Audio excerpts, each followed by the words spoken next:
What's up, everyone? Welcome back to Every Week We Follow. So we have got the post-match reaction to Leeds 1, Aston Villa 2, a brace from your man Morgan Rogers. A brilliant result. Morgan Rogers. Oh, fucking hate that song, mate. Leeds, everything's falling apart again. Leeds are falling apart again. I'm just going to start this. I'm probably going to anger any Leeds fan that watches this. Can't stand Leeds, so I'm so freaking happy. I'm not going to lie. Andrew, who we had on Friday, apologies, mate. I was probably a bit nice to you, but during that interview, I was like, mate, I really can't stand Leeds. Like, it's nothing against you personally. It's just. I think a lot of it's all that. There was obviously that championship stuff with like Bamford and all that stuff in the Bielsa time, but there was just something about. I think it was when Leeds got promoted, and there was all this fanfare and media attention over Leeds, really, really high press, and then basically all their players were just getting injured. And Bielsa was sat there sitting on a cool box. Yeah, mate. I remember it because they spoke about them as if they were going to win the league. Like, it was mental. So, like, if you two want to like get in the comments and do a bit of Leeds bashing, like, subscribe, hype. It's Monday morning, everything's reset. So come on, let's get in on the. As always. But quickly, competition. Scan the QR codes down here. There's a link in the description. You can win yourself a signed football and some signed merchandise. I think we're on about £400. We want to get to 1,000. Please do donate. We do. £5 per entry. Send it to your friends. It's a great Christmas present. Great Christmas. Here's an entry to. Here's a donation to charity. Yes. If you want to donate to charity, do it through us.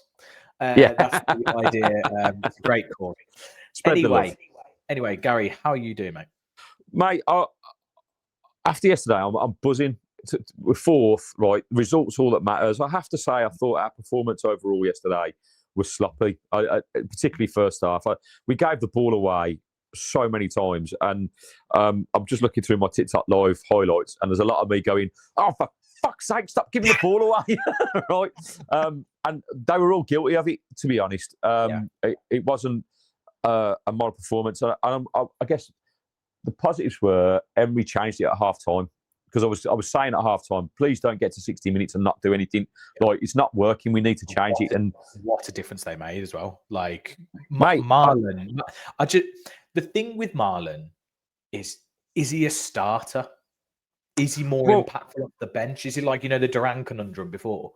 Well, maybe, mate. But how will we know unless we give him like regular start, give him 10 games starting, right? Because ultimately, like. I think he changed the game. I thought he was man of the match for me. Like, I know Rogers probably got it because he scored 2 amazing goals and goals change games, but Marlon changed the momentum of the game. His directness, his willingness to run. 2 minutes, he picks up the ball in acres of space and just drives at the Leeds defence. And it's something we didn't do for the whole entire first half, mate. And so it was, for me, those are the moments. And I think this guy deserves a chance to start. I think, I know he's been poor when he has started, but how can you get momentum if you start a game, have a poor game, and then don't play for 5? Like, it's not fair that Watkins is in the worst form of his entire career, has scored 5 goals in 33 games, no assists in 17, looks like a broken individual on the pitch. Like, mate, you can't play your way into form. We did it with Bailey last year, it didn't work. Well, like we talked about off air, like, he actually looked better on the left when he was playing. Because I do think he's better when he's got someone else to bring into play. So, like, when he got Marlon or someone running off him, I think he is better. And that's what happened in, the season before last. We had runners all over the place. And he had players, he had Bailey, he had, oh my God, what the hell's his name who we sold? Oh my word. Douglas Luiz? No. Oh God. This is horrendous. Along with Bailey, sold him to Saudi. What's his freaking name? Diaby. Oh, he had like Moussa Diaby running around him as well. And it's just like, it was just horrendous. It was brilliant. Like, we've missed him, mate. We never really replaced him. Look, I think it's. I'm just going to be brutally honest, because I've got. Watkins has clearly got credit in the tank with Emery, and that's why he's been sticking with him. Fine, right? Villa. Yeah, right. All-time Premier League goal scorer, but It's quite simply not good. Now, yesterday for me, mate, was his worst performance. It's not getting any better. There's something not right. It's not about confidence now about not scoring goals. There's something not right with him. His body language is screaming to me, don't want to be here. Like he doesn't even react to stuff anymore. Like whereas we were getting, you could always say about him, okay, he runs the channels really well, his hold-up play is excellent. But there wasn't a lot of that yesterday. There wasn't. Like, you go through it, you might find a couple of clips, but there was, in the moments when it mattered, when you need him to step up. In the first half, McGinn played him through, he was one-on-one, and he just hesitated before he made the run, and then he's in front of the defender, but instead of cutting across the defender to draw the foul or be through one-on-one, he just gets shoulder barged out of the way. Like he's not even there. There's a cross that comes in and it's a free header, but he doesn't react to it too late. And he does get there, but if he reacts quicker, he's going to get in front of the defender and have a header on goal. And then there was two things in the second half that made me lose my shit on TikTok Live. And I'm going to go through my TikTok Live and find it and put it on TikTok so you can all, and YouTube Shorts, so you can all watch me lose my shit. But this is where I think it's unacceptable. The first one was a delicious cross from McGinn that we couldn't find the highlights, but it was good play between Cash and McGinn down the right. He whips it in, and he's one-on-one with the defender, and he's got the momentum. If he's running at it to try and attack it, he's got the momentum. And maybe he might not score, but he certainly should have had an effort on goal, mate. And he literally just stopped and watched the ball go past, and it went out for a goal kick.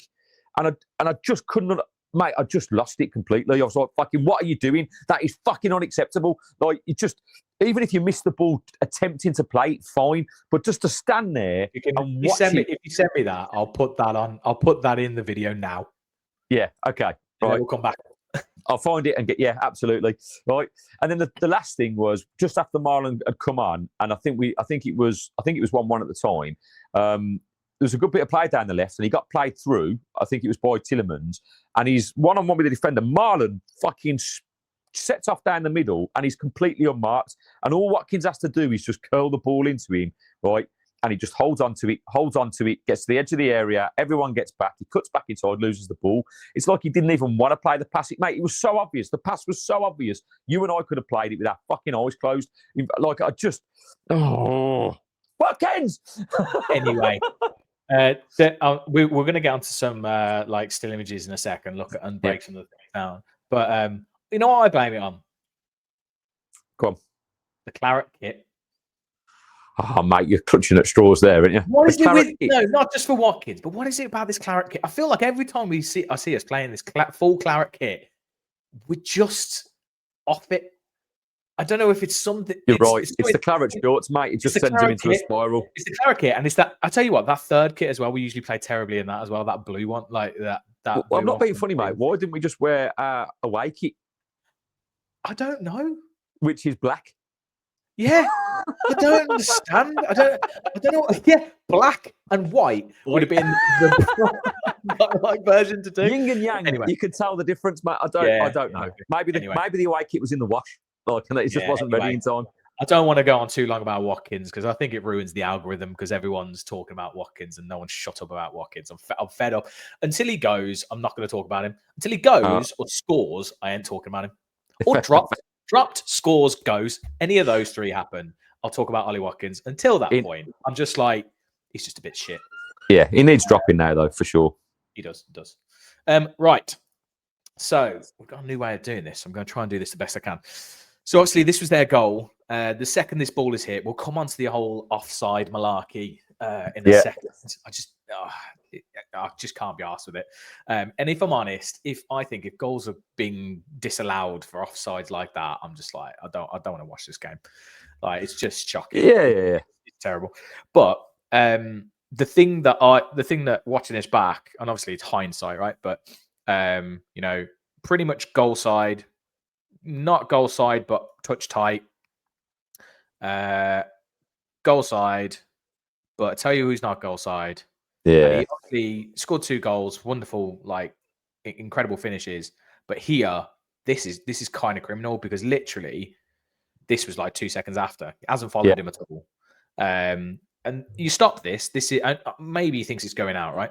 But you stop this, the goal doesn't happen. And at this point, the ball gets deflected, kicks up in the air.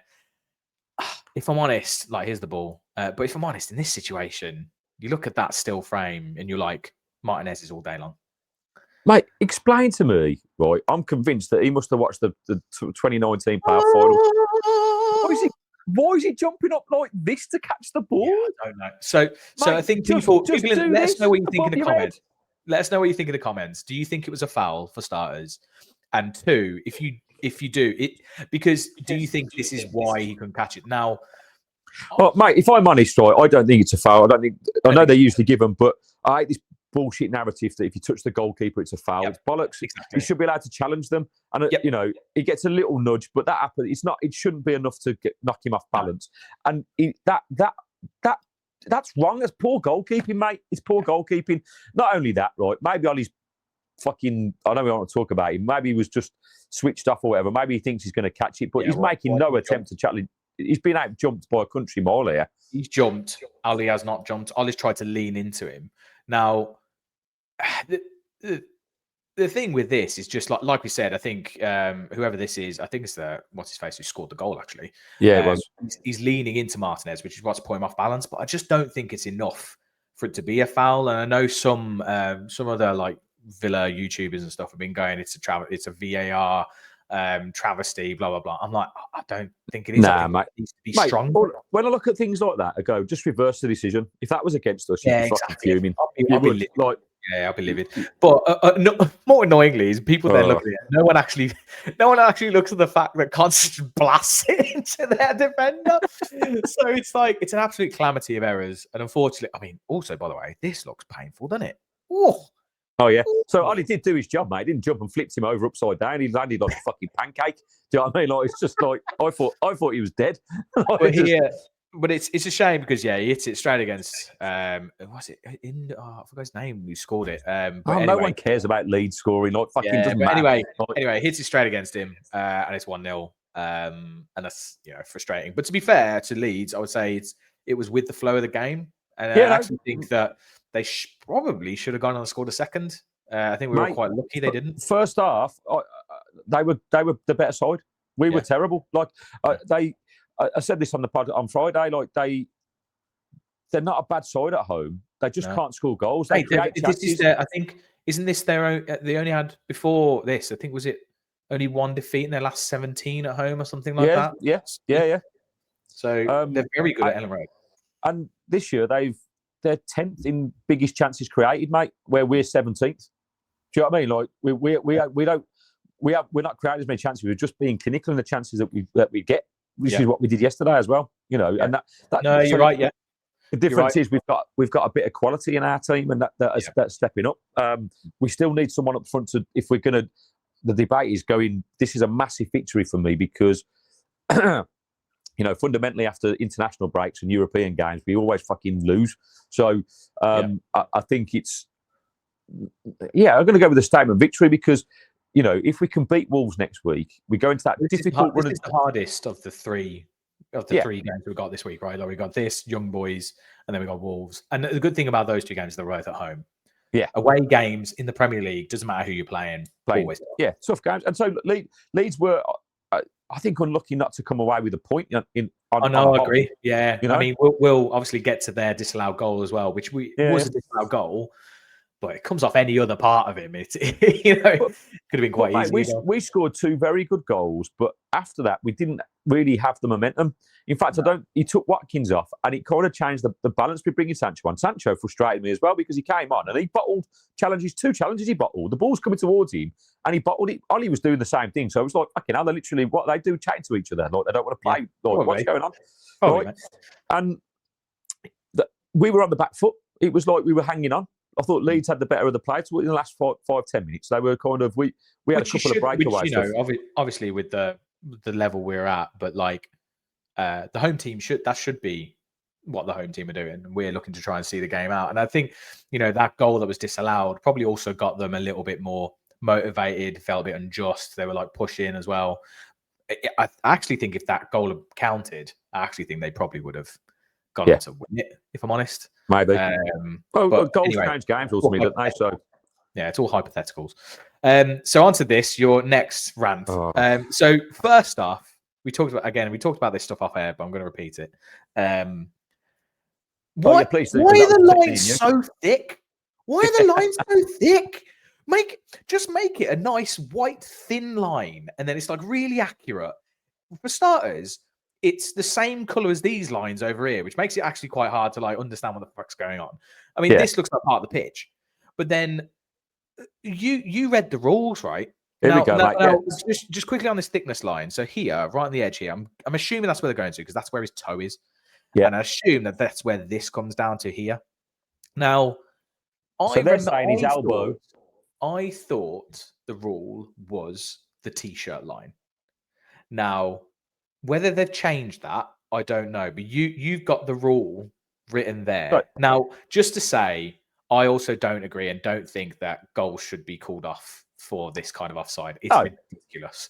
Look, but based on the letter of the law and how like specific they've been, and they've paid multi-millions of pounds to get this semi-automated offside technology in and all this stuff, read the rule. So the rule, as stated on the FA website, is as follows. The hand and arms of all players, including the goalkeepers, are not considered for the purposes of determining offside. The upper boundary of the arm is in line with the bottom of the armpit. Right, so can we just move that line back, please? So it's here? It's there. Well, actually, it wouldn't even be there, right? It'd be the knee, because the knee's probably in front of that. Yeah.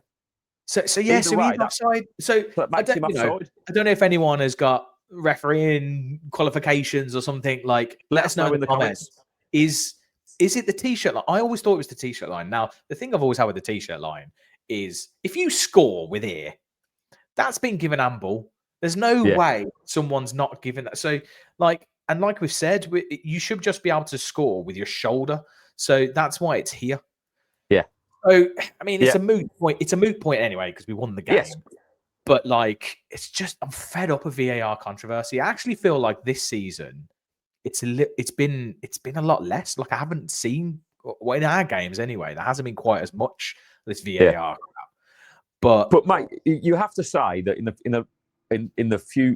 the last 2 weeks with offside decisions, there has been in games Liverpool, Man City that they've had controversial decisions that have not been consistent, and this is kind of feels to me with automated it was supposed to be better. Well. Why are we? I don't want to get on a mad VAR route, but we're getting it so wrong, mate. It should be complementing the game, and it's just fucking slowing it down.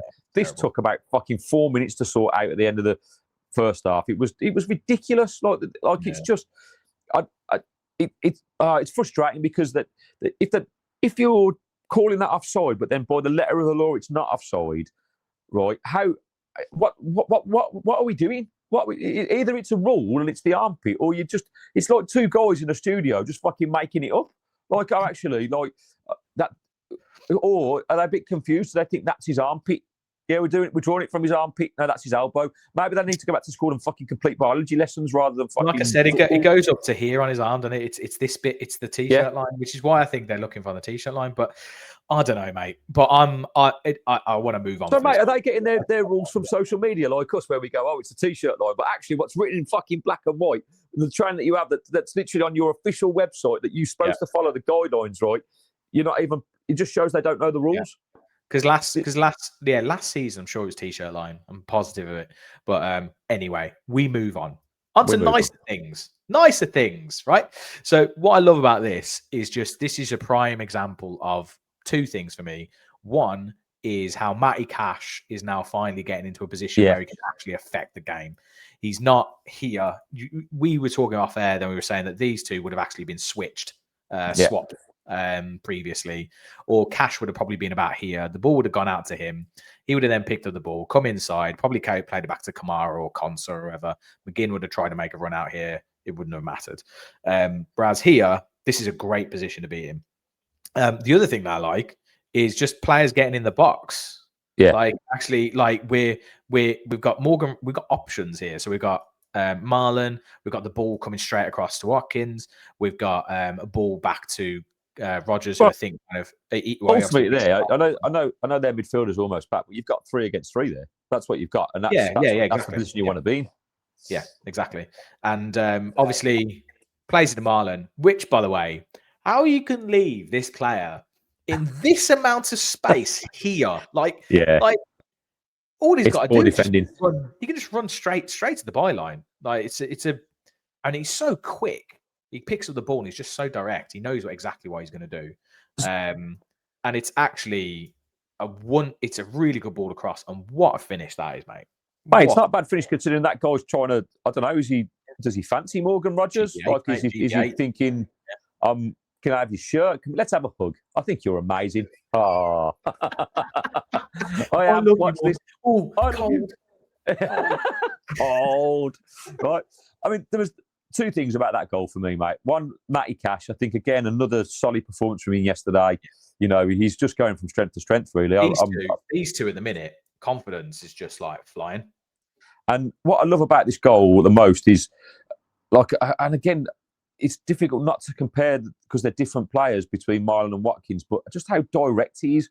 Like, he picks the ball up and his first thought, because he's in space, he's like, bang, let's just go at him. And I'll tell you what, Ollie probably isn't turning this way. Yeah, Ollie's probably turning. He probably comes back and gives it to McGinn. Yeah, he's coming. He's picking up the ball here, and then he's turning and he's trying to go this way, and he's trying to come across to do something like that. Whereas Marlon, because I suppose I don't know whether it's because he's like often a supporting striker or he's played a bit more on the right and stuff. He's just more direct to that byline, whereas Watkins ain't doing that. What I like about it, mate, it's instinctive. It's not thinking about it. It's like, right, I'm getting to the ball. I'm just going to drill the ball in, and you've got to get there because that's the right thing to do. That's what your coach do. Get to the ball and drill it across the 6-yard box. Because if it doesn't come off Rogers, maybe it hits the defender. Maybe you don't know, do you? So it's all about areas. It's a bit like I don't necessarily agree with this all the time. It's a bit like zonal marking.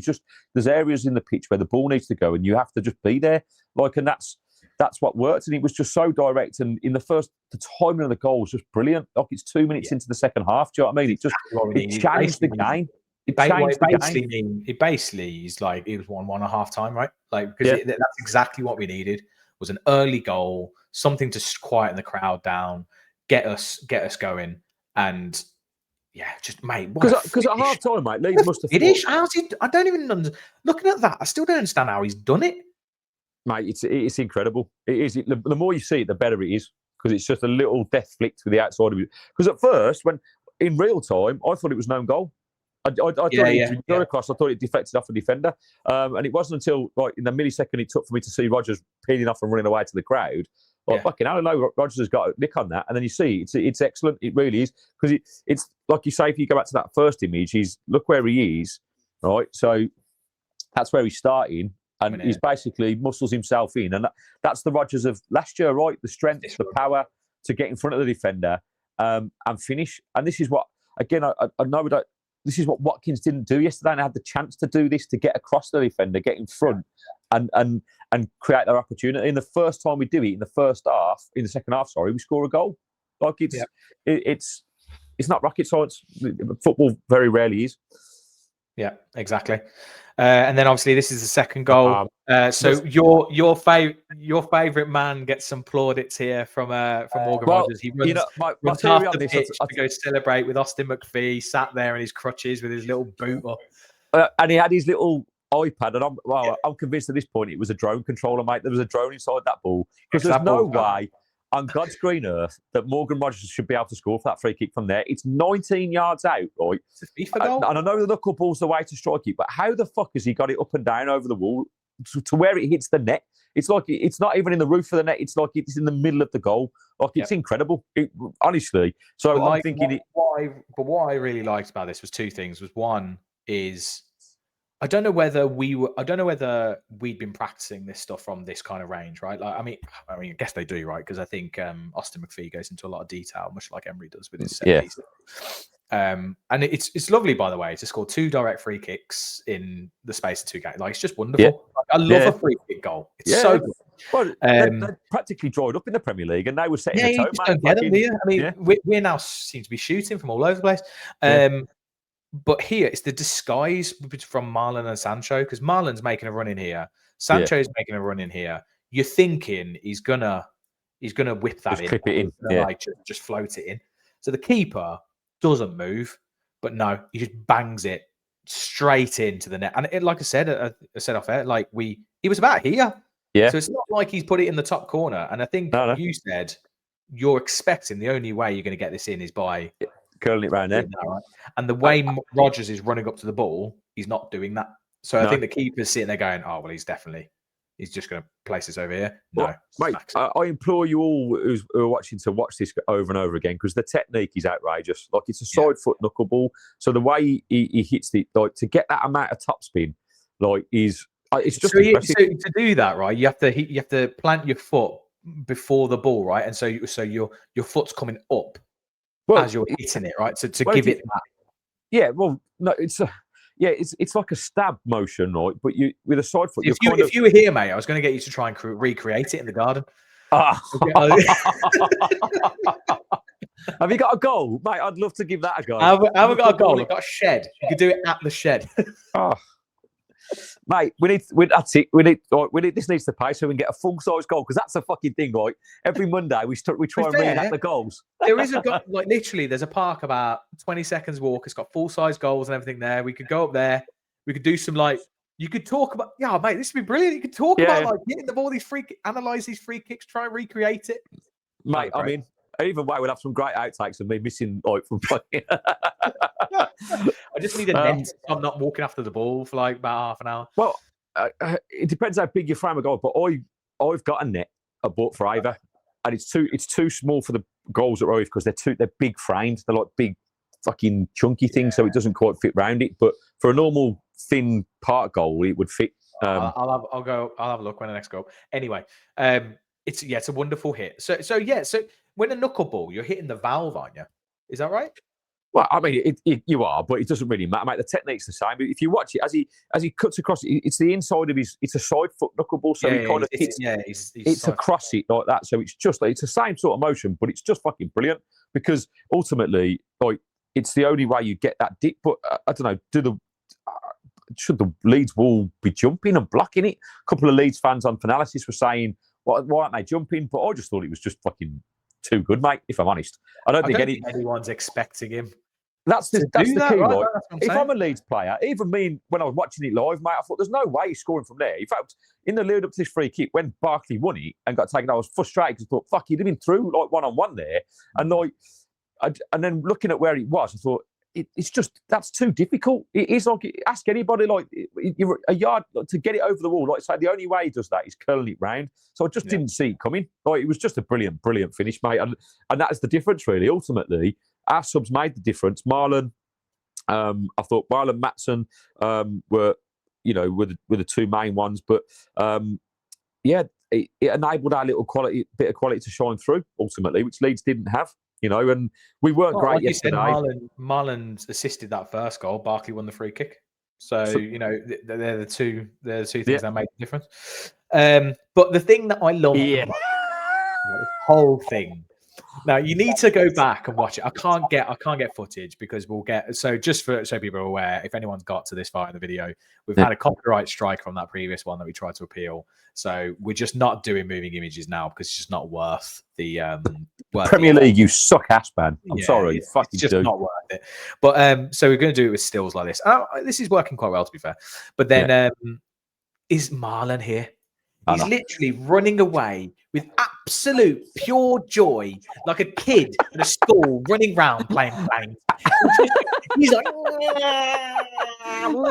it's just so funny. Like, honestly, it's the joy on all the players, the way they're all running away. Torres with his arms in the air, Tielemans screaming. They're all just so happy with that. And I think one obviously was a massive goal. Like, we've done the comeback, and we've only got, I think it was 15 minutes or so to go. Yeah, but I do feel like that's something they've worked on the training pitch, and they're like, it's work. Like, as in, it's this relief knowing we knew that was going to happen, and it's happened. And I think I just can't get over Marlon. He just loves it. He just runs off so, like, arms wide. And I was just like, that's pure joy. It's fantastic. It is wonderful to watch, if I'm honest. Yeah, mate. Things, that's why we love it, because you see, actually, like I said before, we've bottled it in these big games where we've had chances to push on. Like, if you think back a couple of years when we could have gone top at Christmas when we played Sheffield United at home and we drew 1-1, and then we kind of started to fall off. Yesterday, it was just about the win. The performance was dodged. There's so much more we've got to be better at, but if we can get over the line in these games and win dirty, it's a sign of a good side, mate, and it means pushing us into the top 4 when we haven't even hit like third gear. I look, no one's talking about us. Again, it's great. Like, I don't understand what Villa have to do, by the way. But I think the only way we can get people to talk about us was when, 2 seasons ago, we were sat like second or top of the league. That's the only way anyone talks about us. But that Sheffield United game, mate, when we could have gone top, it was all kind of, could Villa win the league? I remember it beforehand, Yeah. It was good. We were like top 2 at Christmas or whatever it was. It was ridiculous. But it's just.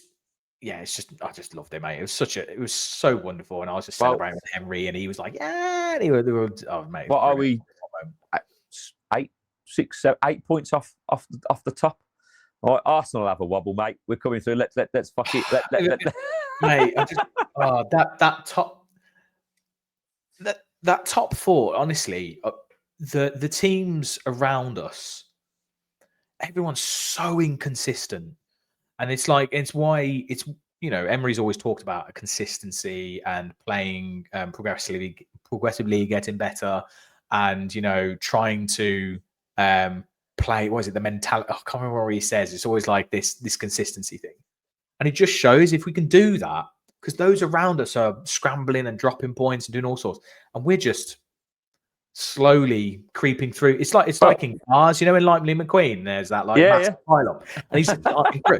Like that's what Villa are doing right now. It's unbelievable. It's mad because I don't feel like we've hit, other than the City game, we just haven't hit heights. We look like you said, we're having games where we're just a bit off. We've had a mid-season blip at the beginning of the season, right? Yeah. Now it's about progressively getting worse. So it's the right time to have it, right? Because ultimately now, if we get through December, right, the games we've got, right, with picking up points, like I'm not saying we're going to get these points, but we've got to play Arsenal twice. We've got to play Chelsea, right? And we've got to play Man United and West Ham, right, and Basel away. Like it's a tough month. It really is, right? We can get through that with some kind of.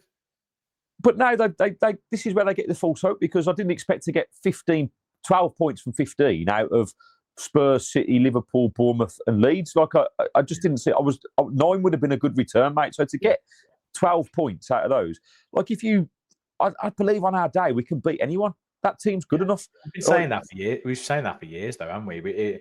I think that I would say with that though, I think that's the same with a lot of. I think that's the same with most teams. Look, Premier League. It's just about wanting those it more. Games against Chelsea and Arsenal are huge, mate, because it's really going to show where we're at in terms of, because ultimately that will be down to defending well and taking chances when we get them. That's what it comes down to.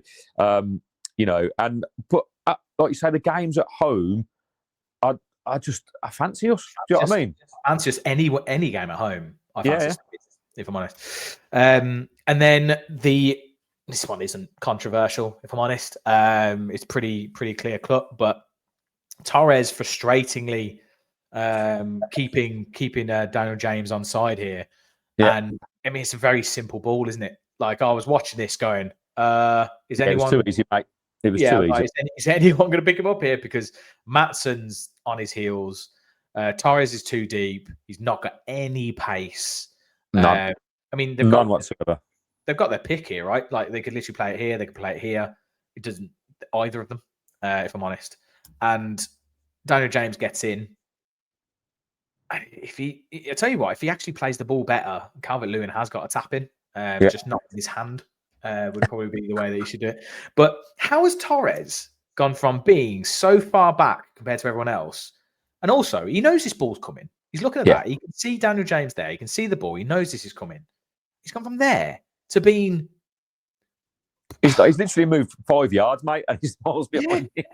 So how the hell? I mean, Daniel James is fast. I know that. And Matsson's been left for dust here. Look, it's a real problem for us. And yesterday, unfortunately, we didn't play particularly well. And I think Kamara and Tielemans or whoever's played, or, maybe we missed the nano a little bit because we've kept teams playing in front of us. And Pau Torres with the ball in front of him is superb, mate. He's a great defender. But the moment you turn him towards his own goal, like there was time and time again yesterday, probably 4 or 5 occasions when if Leeds had a bit more quality, we'd have been in trouble because he got outpaced every time. And it's something we've got to be aware of, but we've got no other options, mate, because you can't put Lindelof there. He's even fucking worse. It's just so. God! You could argue say you could play Bogard, but that's wasted because Bogard deserves to play in his best position. He actually did all right when he came on for his little cameo. Yeah. I thought he was pretty solid. And so ultimately, we've just got to be better in the midfield. We had a poor game and still won yesterday. I thought it was nowhere near the heights of the Bournemouth game. I thought against Bournemouth we were absolutely excellent. We absolutely blew them off the park. And I was hoping for a repeat performance against Leeds, but it didn't happen. We had to grind in and get the result. But these are little things. It's always a bit different away from home. It is, and like you should. People go, "Oh, it shouldn't be any different," but it is, especially Elland Road. Like it's a really it's a place to go. Yeah, but we've got a great record at Elland Road, mate. That's the first goal they've scored against us since 2013, I think, or something like that. I remember. I was listening to you and Andrew talking about that. That's crazy. Yeah. But thankfully, the hand of Calvert-Lewin, the hand of God. Mate, what? Explain to me why this took about 4 minutes to decide. I mean, all I've got to do is look at that image and go, "Yeah." Like I don't understand. That's it. Look, that handball. Yes, it's handball. Let's move on. Right. It took them ages. It felt like about 4 minutes, and it ended up in 6 minutes added time. And I was like, "That's for that fucking handball." And how was it taking so long to fucking come to that? I don't understand whether they were looking at because it's directly off the hand, right? So is it like if it hit his hand, then hit his knee? It wouldn't have been because it wasn't direct off the hand. I don't know. It doesn't matter, mate. If it hits your hand and goes in, it doesn't matter if it hits you. Like in a goal scenario, if it hits your hand and goes in, it's handball. It doesn't matter if it hits it directly. If it actually hits him on the belly first and then hits his hand in real time. I didn't even know Calvert-Lewin had hit. I thought Dan James had just smacked it in. Yeah, I did. I thought, mate, I was fuming. Fucking hell, just. I think I was still celebrating the goal. Literally, I was sat there. I've been celebrating. I was like, "Yeah!" And then this happened, and Jess just turned to me and went, "No way, she Nelson'd you, mate." And then I was like, "It's handball! It's handball!" Oh, this was anyway, but this. Mate, a highlight of the day for me. This was Calvert-Lewin trying to spade. I think he was explaining to the referees, "Come off my belly." Tillemans was like, "No, you didn't. Fucking never. You fucking liar." No devil. Look at Tillemans' face. Oh, it's so good. It's so good. Also, what is this? What's this here? What is that, mate? But is it part of this? Yeah, it is. So that just flows down. That's all one thing. It's not. So he hasn't tied this up, and this is like a mullet just hanging off the bottom of his hair. Was that, mate? Look, I'm not making comments on anyone's hair. Like I just can't, can I? Like, I'm jealous. Lewin, you've got beautiful hair, mate. It's the best thing about you. Just to think he could have been a Villa player as well. This was very funny. This made me laugh. Mate, it made me howl because Tillemans' face. It was almost like he was like, "It's not handball," and Tillemans was like, as it moved, he went. Yes, it fucking was. Kamara probably doesn't even know what he's saying, and he's just like, yeah. It was very good. It was very good. I really enjoyed that. Yeah, what a result. So obviously we've got young boys. You have to say, you can't say this thing out of context. We're playing. It's not the Argentinian young boys. It's the Swiss young boys. Oh God, you can't say anything, can you? You can't say anything. We are playing. How can I say it? We're playing young boys. Who the fuck come up with their name? Like, I think it needs to be investigated. Do you know what I mean? Because it's and don't even get me started on the name of their stadium. Do you know what I mean? Is that for real? Like, what? Just. Hang on, let me look at it. Let me look. You don't know the name of their stadium? Oh my, this is going to be hilarious. I do. Oh my God. Right, you all know what that is. I'm not. I'll tell you what, the preview and the post match for this is going to be flagged all over YouTube for all kinds of content. Oh my word. Well, mate, the headline could be, and I'm just saying, like, oh God, it could be we wanked off all over them. young boys battered at Wankdorf. Is that God's sake? Well, it's all right because it's not at Wankdorf. No, it's not. So, but it's at home. Instead, Aston Villa are welcoming young boys into their home.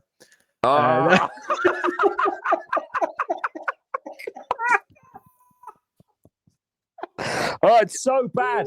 Like, we've got to save all these for the preview. We've got to save all these for the preview. Yes, so there will be a preview. Are you coming the game? I'm going. Yeah. It's my first game for like 2 months. Like I'm early one, isn't it? 5:45 kickoff. Yeah. I'll be coming over early. Yeah. But yeah, we'll be going the game. I was thinking about doing the live drive thing again. Yeah, mate. Yeah. Fuck it, let's do that. That was ace last time. Yeah. I'll bring the mount for the phone so you're not holding on the dashboard. Oh god! If anyone please do. That, I swear I would have been banned. We should have been banned from driving.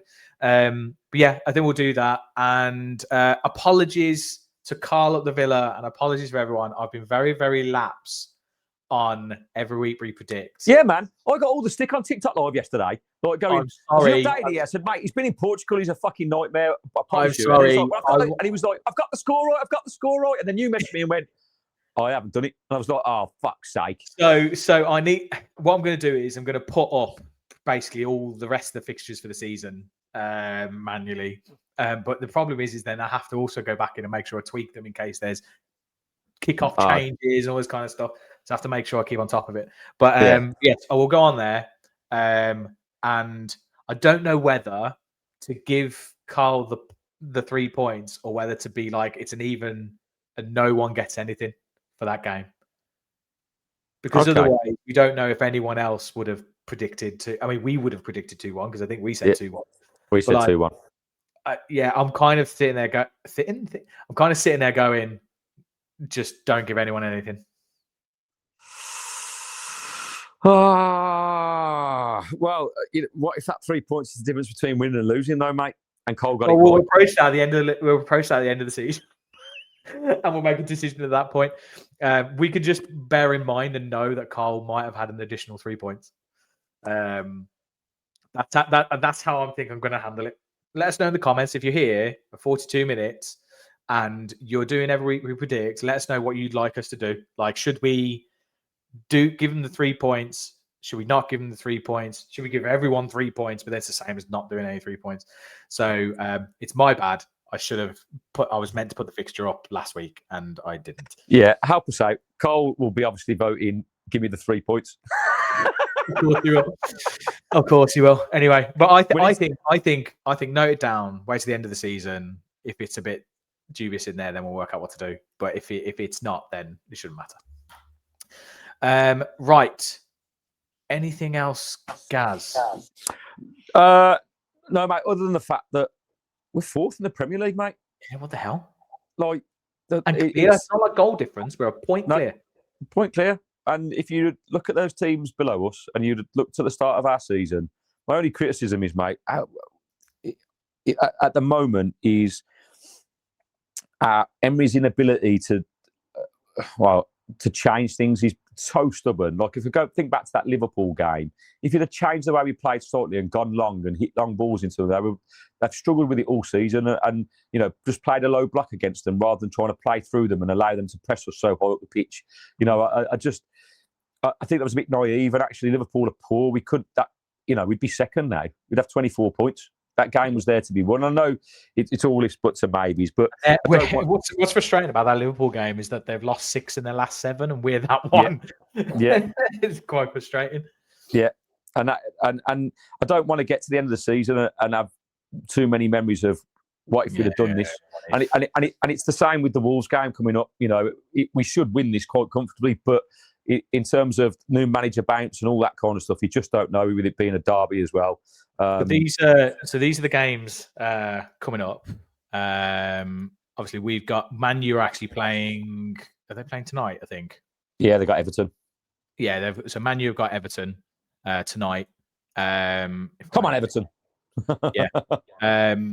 So there's some big games. There's Palace Man U next week at the weekend. Yeah. West Ham Liverpool. Like, I wouldn't bag on Liverpool winning that one either. No. Forest Brighton, like again, I wouldn't bag on Brighton getting anything that. Forest are starting to turn a corner by the looks of it. You know, yeah, that result for Forest on Saturday was amazing. So yeah, Chelsea Arsenal, that's huge. Huge. Like that's a massive game, isn't it? And so, you know, if you get a draw there or something, yeah, and then we're you know, mate, we can probably consolidate this fourth position, because if Palace don't win, Brighton don't win, Sunderland have got Bournemouth, bag a draw there, and we're like 4 points clear of fifth. All of a sudden, mate, look, it's getting to that stage as well. Like I said, if we get to the end of December and we're still in that position, you start to believe, mate, because this is when the league starts to like iron itself out, right? So you kind of, if you get those. I mean, it's massive. There's a lot of football to be played. You know, it's now, you know, and it's whether we can be consistent enough. Like you said, if we're in touching distance in December, it's good, because we are notoriously bad in December. Even every year under Emery, I think we've had a terrible December where we've like struggled to win a game. We've had to have some January. Mate, the other thing we've got to think of, it won't affect us massively, but in January you've got AFCON, which means Gasson's going to be off with the Ivory Coast, and some of those Premier League teams are going to be missing key players, mate. Yeah, that's to say, it affect others, I think, more than us. Yeah. But like, just on signings, by the way, I just wanted to add stuff. I saw a headline. I think it was on YouTube. It was a Sky Sports video, but I didn't watch it. And how much did Liverpool spend in the summer? 220 million. 220 million, right? Not cheap. Not paupers' money. Like they've absolutely. Well, it's a fair investment, mate. You would say, yeah. Yeah, right. 220 million they spent in the summer. And Jamie Carragher, after that game against Forest, the headline was he basically said, Liverpool need to spend in January. And I'm sitting there going, football, the game's gone. The game's completely gone. Game's gone. You spend 220 million in one single summer, and you've bought in Verts, Frimpong, Isak, all these players, and you're saying we need to spend in Jan. We're sitting 11th in the league. It's like, honestly, mate. Look, you unfortunately, I mean, you have to look at Arne Slot. You know, we won the league last year, but with the Klopp side, and they were all there. They've lost key players in the summer. They brought in new players, and when you spend that amount of money, too much for me, and you bring in 5 or 6 players, if they don't hit the ground running, then you're fucked. And that's what hasn't happened. Like Isak's, they mentioned it in commentary. The fact of the matter is, and you kind of could see it happening. He's got his big money move. He's gone from being the main man at Newcastle, right, to being a bit part player. Really, he's not the main striker. Like trying to fit him and Etitike in the same team when you paid 85 million quid for a player, like. I don't know how you do it. It was going to be a headache. You've got to manage it, and that's what you get paid the big bucks for. And he hasn't done it. And you know, it's proven, and it's not even in the final third that is the massive problem for me for Liverpool. They're defensively, they're all over the place. Like Van Dijk and Konate together look like. This is what I'm so frustrated about Liverpool game that we lost, mate. We shouldn't, you know, they were there for the taking, and we just bottled it. And this is what I'm saying. Like we've had 2 seasons where we've done that. We've bottled it when we've had chances. So yesterday's result is massive for that reason, in the fact that we didn't bottle it. We could have easily thrown that game away. Yeah. So when we went 1-0 down, I literally went, oh no, come on, mate, this is a great opportunity. At the end of at half time, I said on TikTok Live, I don't see how we're turning this around. He's got to make changes at half time, because that is as a lethargic performance you've seen. Maybe it's an international hangover, players, whatever, carrying injuries. Like Konza, we know had been injured. Maybe then you don't know, do you? And are playing through the pain. But the subs changed it in the end, which was great. But it's all about momentum, and it's all about these key moments. These are the ones that will define it. And we've had 2 seasons of those key moments. We haven't turned up, and they've gone against us, and it's cost us. So that's a big stepping stone for me. It's all about now the next one. Like it's about going to getting Wolves on Sunday and mutilating them, mate. If I'm honest, like we at home, forget all the whole derby chat and stuff. Yeah, Wolves, bullshit, mate. They've fucking got 2 points in the league. We should steamroller them. Our quality should absolutely fucking batter them. That's what we should look at and make a proper statement to go potentially joint second in the league if Arsenal and Chelsea draw. Do you know what I mean? It's kind of it. You know, I don't expect us to win the league, mate, but it's kind of. That 4th place suddenly becomes a bit of a reality. Like you say, we get through December. If things go. I mean, I don't want to get too excited because it's there's plenty of football to be played, but you get to 6th of December and we've got Arsenal at home.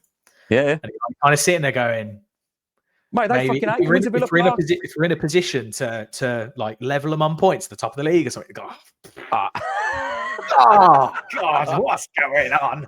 Couldn't be a Merry Christmas. Look, I love it because, like you mentioned earlier, that no one's talking about us, right? It's all expectations are on Arsenal to win the league, right? Because they're looking good at the moment, whatever. Man City drop points, Liverpool are dropping points. That's all they're talking about because that's the bias. Wouldn't it? I mean, it'd just be like Emery to come and win the league. Do you know what I mean? Just fucking creep up and go, get to the end of December. Imagine winning all our games in December. Like you could be level on points with Arsenal if results don't go their way. And you go, and just imagine the euphoria of doing that.